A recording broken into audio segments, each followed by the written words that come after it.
I found a new unlocked download of power, self-power. But I also got a little lesson with it, and it was all within like 1 hour. So coming from like such a volatile situation, you know, some people can tend to become more volatile. Some people can tend to like revert into fear. And I've always been kind of like a what if, but lately I've had to deal with some serious shit that I ain't got time for what ifs, right? Mama ain't got time today. So I'm at the park as per usual, because it's the morning time. That's what me and my dog do in the morning. We walk for like an hour and we pretend that we're in a movie and that there's purpose behind our pain. And we walk like camels through the metaphoric desert of life and pain. And as I'm grieving upon the leaves of autumn, I'm disturbed with an old woman, overweight, reminiscent of a honey bun that has been left in a shoebox under a bed and has also been eaten after 3 years. She has a dog, and her dog is not small, but is not mighty. And this dog is off leash in an on leash area. It's a small path in the woods. My dog is on leash, short leash, and he's crazy. This honey bun and her delightful sidekick Toto fucking comes at us, starts playing, hopping like a little bunny, trying to be all excited. And my dog's like, "Hurr!" and grabbing his leash and fucking around. And I have a gutting knife on me, so I have this peace of mind already. Like, I will fucking kill for my dog or myself. So I just use my man voice. And I go, first I try. Here we go. See? Opie! He sees a bum. That's what happens when he sees bums, okay?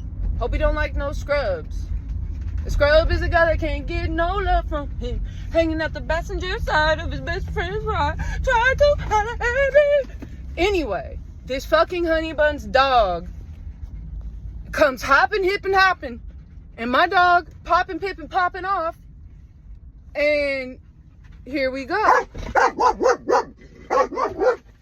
I use my man voice and I say, once again, I'm a woman first. So I go, ah.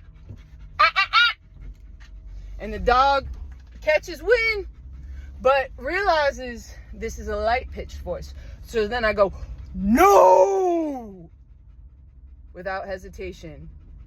And not only does the dog go, oh fuck, but also the woman gets frightened. And you can feel shame take her over. That I didn't even have to say anything and teach her any lesson at all.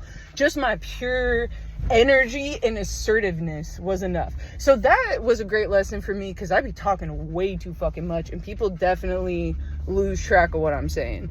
Then second to that, I get away from this lady and I go to what's it called? A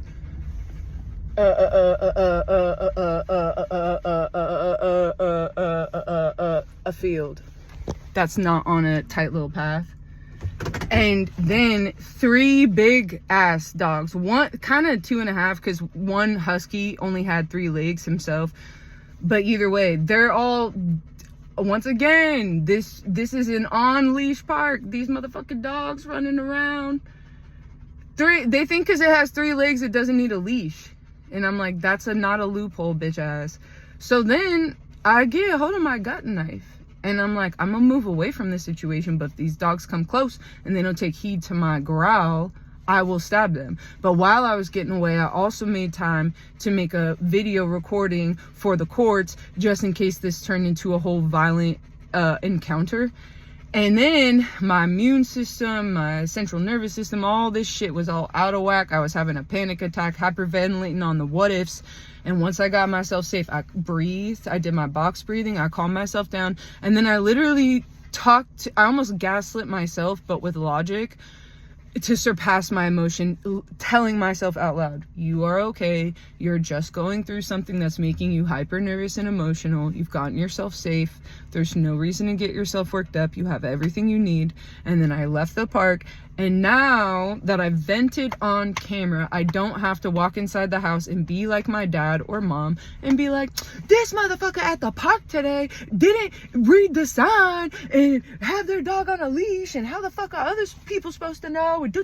No, my power alone kept me safe. I calmed myself down. I'm an autonomous being. I'm gonna go on with my day.